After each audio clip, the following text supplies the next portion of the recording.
बिस्मिल्लाहिर्रहमानिर्रहीम अस्सलाम वालेकुम। कैसे हैं आप लोग देख रहे हैं मेरा YouTube channel SR trading club. आज का हमारा टॉपिक है गोल्ड के डेली एनालिसिस। तो चलते हैं गोल्ड का एनालिसिस करते हैं और सबसे पहले देख लेते हैं कि ऐसी कौन कौन सी फंडामेंटल इंपॉर्टेंट न्यूज़ हैं जो मार्केट को बहुत ज़्यादा वोलेटाइल कर सकती हैं। और अगर हम लोग आज न्यूज़ के हवाले से बात करें तो आज तकरीबन कोई भी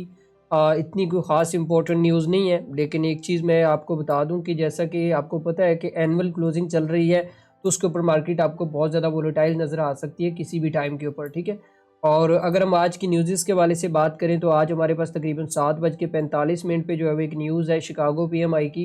तो ये भी काफ़ी ज़्यादा इंपॉर्टेंट होती है। और उसके बाद हमारे पास जो अगली न्यूज़ है वो तकरीबन 8 बजे पेंडिंग होम सेल्स है।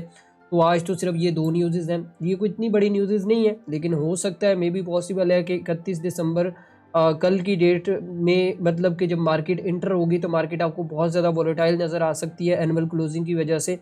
तो आपने बहुत केयरफुल होकर ट्रेड करना है। बल्कि मेरा मशवरा तो ये है कि इन 2 दिनों में ट्रेड ना ही करें तो वो बेहतर है, क्योंकि मार्केट आपको पता है कि प्रॉपर एक साइडवे चल रहा है और साइडवे में मार्केट को जो है वो जब भी किसी साइड पे ब्रेकआउट करता है तो वो काफ़ी ज़्यादा मार्केट जो है वो वोलेटाइल हो जाता है। तो टेक्निकल चार्ट को डिस्कस करते हैं और टेक्निकल चार्ट के ऊपर देखते हैं कि आज हमें गोल्ड के ऊपर किस तरीके से ट्रेड करनी है। और अगर हम लोग थोड़ा सा टेक्निकल चार्ट को डिस्कस करें यहाँ पे, तो ये गोल्ड का H1 का चार्ट है। हम सबसे पहले थोड़ा सा प्रीवियसली एनालिसिस करेंगे ताकि आगे इन फ्यूचर एनालिसिस भी कर सकें। प्रीवियसली देखें, मैं आप लोगों को हमेशा एक चीज़ समझाता हूँ कि जब मैं यहाँ पे एनालिसिस कर रहा होता हूँ या मैं यहाँ पे आप लोगों को बता रहा होता हूँ, तो देखिए मेरे माइंडसेट में एक पूरा का पूरा ट्रेडिंग प्लान होता है कि भाई मुझे कहाँ से एंट्री लेनी है और कहाँ से मुझे एग्जिट होना है। तो ये चीज़ आपको भी सीखनी होगी। देखें, कभी भी आप एनालिसिस कर रहे हो ना, तो सबसे पहले देखें कि मार्केट का ट्रेंड जो है वो क्या कह रहा है। तो यहाँ पे अगर आप लोग देखें तो मार्केट का ट्रेंड इस टाइम टोटली जो है वो साइड में हुआ पड़ा है। और यहाँ पे हम अगर देखें प्रीवियसली थोड़ा सा चीज़ों को डिस्कस करते हैं फिर आगे चलते हैं। अच्छा, यहाँ से अगर हम लोग मार्केट स्ट्रक्चर की थोड़ी सी बात करें तो यहाँ पे जब इसने मार्केट ने काफ़ी टाइम जो है वो रेंज की और रेंज करने के बाद यहाँ पे अगर आप देखें तो यहाँ से इस एरिया से आपको एक ब्रेकआउट मिला। अब देखें, ये बेसिकली तो एक न्यूज़ का ब्रेकआउट था, लेकिन ये है कि अगर आप एक चीज़ को नोटिस करें यहाँ पे कि ये जो एफओएमसी और इंटरेस्ट रेट की वजह से ये जो काफ़ी ज़्यादा मार्केट क्रैश हुआ था, तो मार्केट ने जो है वो उसके बाद प्रॉपर अपनी करेक्शन की और करेक्शन करने के बाद जिस लेवल से वो ब्रेक हुआ उसी लेवल पे जाके वो खड़ा हो गया। तो एक चीज़ यहाँ पे अब आप लोगों को समझनी है कि गोल्ड की मार्केट अगर किसी लेवल को ब्रेक कर दिया तो उसका रीटेस्ट लाजमी करती है, चाहे वो न्यूज़ में ब्रेकआउट करे चाहे वो वैसे ब्रेकआउट करे। तो यहाँ पे एक चीज़ तो अपने दिमाग में आप लोग बिठा लें कि यहाँ पे इसका जो इसने जो टेस्ट किया है ना, कि गोल्ड की मार्केट जो है वो अपने लेवल्स को लाजमी टेस्ट करती है। अब सवाल ये है कि हमें यहाँ पे किस तरीके से ट्रेड करना और किस तरीके से मार्केट की प्रोडिक्शन करनी है कि हमें कहाँ से एंटर होना है कहाँ से एग्जिट होना है। देखें, जब आप एनालिसिस कर रहे होते हैं ना, तो उस टाइम के ऊपर आपने कुछ चीज़ें समझनी होती हैं कि भाई आपने एक प्रॉपर अपना trade setup with trade analysis करना होता है कि भाई मुझे कहाँ से एंटर होना है और कहाँ से एग्जिट होना है। और अगर हम लोग करंट सिचुएशन की बात करें तो हमारे पास ये वाला जो सपोर्ट एरिया है, ये वाला जो सपोर्ट एरिया मैंने अभी जो ये एक लाइन मार्क की है, ये वाला सपोर्ट एरिया बहुत इंपॉर्टेंट है। अगर आप देखें तो मार्केट जो है वो अब इसी के दरमियान जो है वो आपको रेंज करती हुई नज़र आ रही है। और ऊपर का जो रेजिस्टेंस एरिया है तो वो कुछ इस तरीके से अगर आप देखें तो यहाँ पे जो है वो इसने एक ब्रेक इन और ब्रेकआउट भी किया और दोबारा से मार्केट जो है वो इस रेंज के अंदर आपको चलती हुई नज़र आ रही है कुछ इस तरीके से, ठीक है। अभी हमारे पास क्या हो सकता है कि अभी हमारे पास एक सेटअप तो ये है कि हम लोग यहाँ से ये वाला जो एरिया है, ये वाला जो एरिया जो मैंने ऊपर आपको प्रीवियसली हाई मार्क करके बताया, तो यहाँ से हम लोग जो है वो गोल्ड की मार्केट में अभी अभी इंटर नहीं होना है, यहाँ तक वेट करना। और यहाँ तक वेट करने के बाद यहाँ से हम लोग देखेंगे कि इस एरिया से ये एरिया तकरीबन 26-30 की राउंड अबाउट बन रहा है, उसकी राउंड अबाउट ही है, ठीक है। तो यहाँ से हम इसको सेल साइड पे देखेंगे कि गोल्ड की मार्केट को हमें कहाँ तक जो है वो इसको सेल करना है और कहाँ तक इसको जो है वो आगे प्रेडिक्ट करना है, ठीक है। अच्छा, उसके बाद अगला लेवल हमारे पास जो निकल के आता है वो तकरीबन आप ऐसे कह लें 26-32 का लेवल है। अगर गोल्ड की मार्केट यहाँ पे जाती है और यहाँ पे जाने के बाद जो है वो यहाँ पे आपको कोई अच्छा रिवर्सल पैटर्न मिल जाता है, तो यहाँ से आप इसको दोबारा से सेल साइड पे देख सकते हैं। और अगर आपने मज़ीद सेल देखना हुआ तो ये वाला लेवल जब तक ब्रेक नहीं हो जाता तब तक आप जो है वो इसके अंदर यहाँ तक प्रॉफिट टेकिंग कर लीजिएगा, ठीक है। अगर ये ब्रेक हो जाता है तो मज़ीद इसका जो अगला टारगेट निकल के आएगा वो ये वाला लेवल होगा 25-88 वाला लेवल। और अगर बाइंग की थोड़ा सा बाइंग सिनेरियो की बात करें और बाइंग को मैं यहाँ पे डिस्कस कर लूँ, तो अगर गोल्ड की मार्केट एक चीज़ मैं आपको M15 की चार्ट के अंदर एक चीज़ और भी दिखाऊंगा, तो वो भी आप लोगों ने आज लाजमी समझनी है और वीडियो को बिल्कुल भी मिस नहीं करना है। यहाँ पे अगर हम इस लेवल की बात करें तो ये 26-32 का लेवल है। अगर ये ब्रेकआउट होता है और ये वाली जो विक है, मैं आपको दोबारा लगा के बता भी देता हूँ कि अगर मार्केट जो है वो इस वीक के ऊपर क्लोज हो जाती है, ये वाली जो वीक है, ठीक है,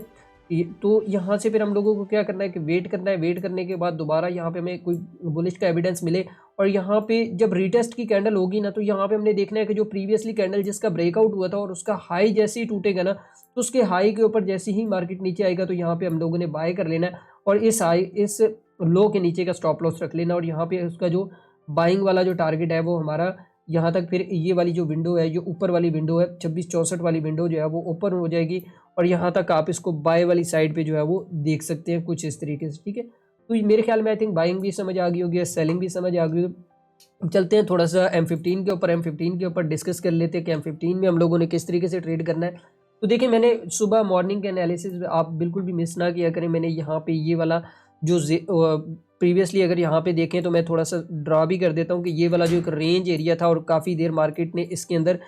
यहाँ पे देखें तो रेंज करने के बाद जो है ना, अब यहाँ पे ये बिल्कुल सिंपल चीज़ें अब आपको यहाँ पे समझनी होती हैं। अगर आप देखें तो यहाँ पे रेंज करने के बाद गोल्ड की मार्केट ने क्या किया कि इसका ब्रेकआउट किया, ब्रेकआउट करने के बाद इसका प्रॉपर टेस्ट हुआ, टेस्ट के बाद मार्केट जो है वो दोबारा से आपको एक नई रेंज में जो है वो नीचे की तरफ चली गई। अब देखें यहाँ पे आपको बिल्कुल वाज़ह तौर पे एक चीज़ तो क्लियर है कि जब तक ये वाला जो हाई है, मैंने प्रीवियसली ये भी बताया था, यहाँ पे अगर आप देखें ना, यहाँ पे मैंने वाज़ह तौर पे एक चीज़ लिखी हुई थी, यहाँ पे अगर आप पढ़ें तो भाई आप लोगों ने बाय उस टाइम करना है जब आपका ये वाला जो जोन है, ये वाला प्रीवियसली जोन मैंने बना के रखा हुआ था कि ये वाला जोन जब तक आपका ब्रेकआउट नहीं हो जाता, इसके ऊपर कैंडल्स क्लोज नहीं हो जाती, तब तक आपने बाय नहीं करना है। अब अगर बात करें मार्केट स्ट्रक्चर की तो ये कुछ इस तरीके से जो है वो मूव कर रहा था और यहाँ पे अगर आप देखें तो इसने काफ़ी ज़्यादा यहाँ पे कंसोलिडेशन की और कंसोलिडेशन करने के बाद मार्केट ने जो है वो ये वाला सिनेरियो यहाँ पे क्रिएट कर दिया। और मॉर्निंग के एनालिसिस के अंदर मैंने आपको यहाँ से बताया था कि ये इस एरिया से सेल है और ऑलमोस्ट यहाँ पे हमारा जो नीचे जो जोन लगा हुआ था, यहाँ पे इस एरिया का ये वाला जो जोन था, ठीक है, तो यहाँ पे मार्केट ने प्रॉपर एक बॉटम बनाया और बॉटम बनाने के बाद अगर आप देखें तो यहाँ पे दोबारा से मार्केट जो है वो ऊपर वाली साइड पे जा रही है। अब हमें क्या करना है कि ये वाला जो जोन है ना, सॉरी ये वाला जो एरिया है, ठीक है, तो यहाँ पे हमें वेट करना है कि अगर गोल्ड की मार्केट इस एरिया पे के ऊपर जाती है, 26-23 के ऊपर जाती है और यहाँ पे आपको कोई इस तरीके से जो है वो कंसोलिडेशन फेज़ मिल जाता है, यहाँ पे मतलब थोड़ी बहुत कंसोलिडेशन होनी चाहिए और कंसोलिडेशन के बाद जो है वो आपको जिस साइड पे भी ब्रेकआउट मिलेगा ना, तो आपने कोशिश करना है कि उसी साइड पे बैठ जाना है। अगर आपको बाय वाली साइड का ब्रेकआउट चाहिए तो वो मैंने आपको प्रीवियसली बता दिया है कि आपने ये वाला जो जोन है, मैं दोबारा मार्क करके आपको आगे अगेन बता देता हूँ कि ये वाला जोन जब तक पूरा का पूरा ब्रेक नहीं हो जाता है तब तक आपने बाइंग नहीं देखनी है, तब तक आपने सेलिंग देखनी है, ठीक है। तो यहाँ से आप दोबारा से फिर सेल भी कर सकते हैं अगर आपको कोई सेलिंग का एविडेंस मिलता है। अगर ये बाय की बात करें तो ये वाला जोन जब ब्रेक होगा तो फिर इंशाल्लाह उसके ऊपर ग्रुप में भी मैं अपडेट कर दूंगा कि आपको बाय कहाँ तक देखनी है। फिर हमारे पास जो अगला लेवल निकल के आएगा वो ये वाला जो लेवल होगा, ये वाला लेवल काफ़ी ज़्यादा इंपॉर्टेंट है, तकरीबन 26-37 का लेवल। तो फिर हम अगेन इस जोन के ऊपर से जो है वो हम इसको बाय वाली साइड पे जो है वो देख सकते हैं। अब देखिए यहाँ पे मैंने अपना पूरा का पूरा एनालिसिस आपको बता दिया कि भाई मुझे किस तरीके से बाय करना है, मुझे किस तरीके से सेल करना है, ठीक है। अब देखें ये जो चीज़ें होती हैं ये एक तो एक्सपीरियंस के थ्रू आती हैं, दूसरा ये होता है कि इसमें फिर आपको सब्र बड़ा करना पड़ता है। अब देखें हमेशा अच्छी ट्रेड के लिए ना आपको सब्र करना पड़ता है। ये नहीं कि आप आए मार्केट आपको